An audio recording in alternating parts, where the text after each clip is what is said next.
Assalamualaikum warahmatullahi wabarakatuh. Perkenalkan, saya Desila Rosyana Putri dari kelas 4G Perbankan Syariah dengan NIM 205231266.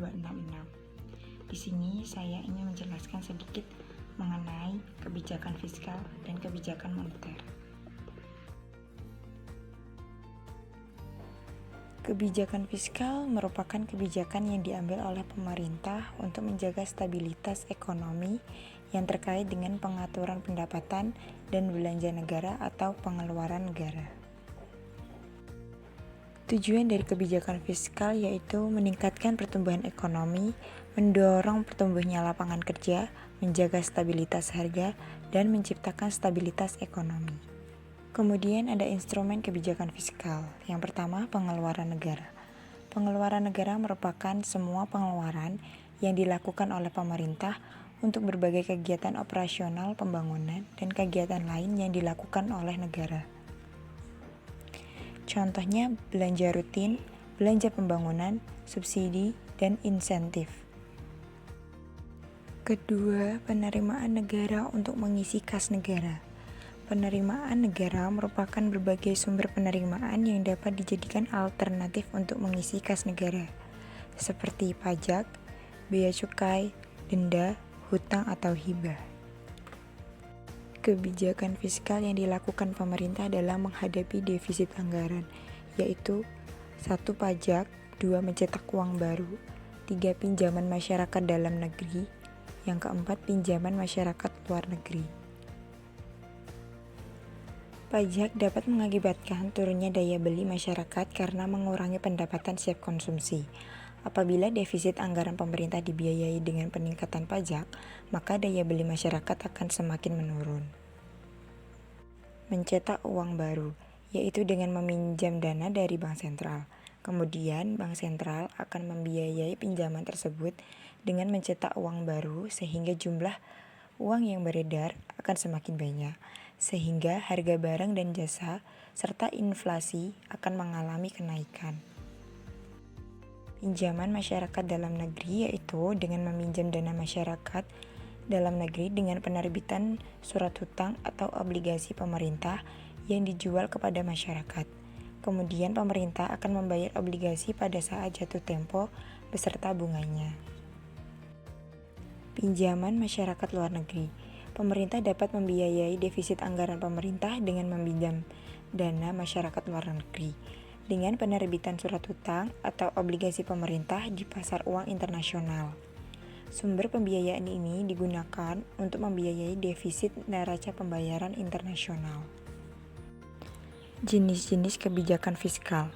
Yang pertama, kebijakan fiskal ekspansioner adalah peningkatan belanja pemerintah atau penurunan pajak yang dirancang untuk meningkatkan permintaan agregat dalam perekonomian. Tujuan dari kebijakan ini adalah untuk meningkatkan produk domestik bruto dan menurunkan angka pengangguran. Kedua, kebijakan fiskal kontraksioner adalah pengurangan belanja pemerintah atau peningkatan pajak yang dirancang untuk menurunkan permintaan agregat dalam perekonomian. Tujuan dari kebijakan ini adalah untuk mengontrol inflasi. Yang ketiga adalah kebijakan fiskal sisi penawaran. Adalah kebijakan fiskal dapat secara langsung mempengaruhi bukan saja permintaan agregat, namun juga penawaran agregat. Sebagai contoh, pemotongan tarif pajak akan memberikan insentif bagi perusahaan untuk melakukan ekspansi atau investasi barang modal, karena mereka memperoleh pendapatan setelah pajak yang lebih besar yang kemudian dapat dibelanjakan. Kebijakan fiskal yang disengaja. Kebijakan fiskal yang disengaja dapat berupa mengubah aturan tentang perpajakan ataupun mengubah pengeluaran pemerintah. Dari kebijakan pemerintah ini, terlihat seberapa jauh peranan pemerintah dalam melakukan campur tangan dalam pengaturan perekonomian. Berikut contoh kasus mengenai pengaruh pajak pada konsumsi dan tabungan.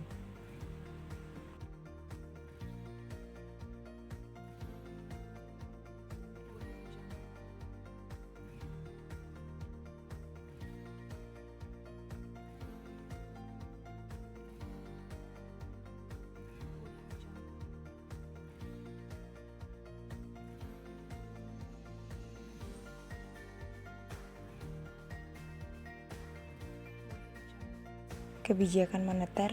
Kebijakan moneter merupakan kebijakan yang diambil oleh pemerintah untuk mengendalikan perekonomian melalui jumlah uang yang beredar yang dilakukan oleh bank sentral. Tujuan dari kebijakan moneter adalah menjaga stabilitas ekonomi negara, menjaga keseimbangan neraca pembayaran, menjaga stabilitas harga dan menekan inflasi, dan mendorong tumbuhnya lapangan kerja baru. Ada dua instrumen yang digunakan dalam kebijakan moneter.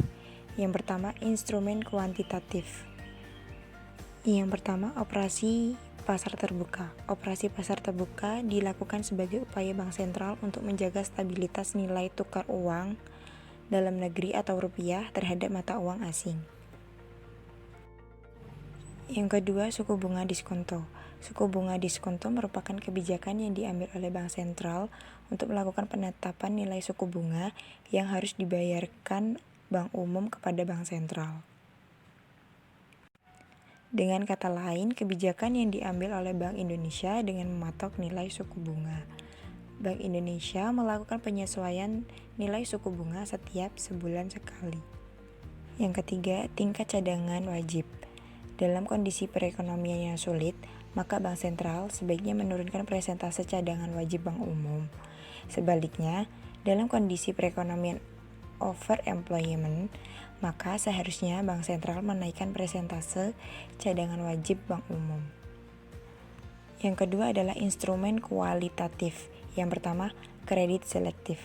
Instrumen kebijakan ini untuk melakukan pengawasan pada bank umum mengenai penyaluran kredit dan jenis investasi yang dilakukan sesuai dengan keinginan pemerintah. Kemudian, bujukan moral.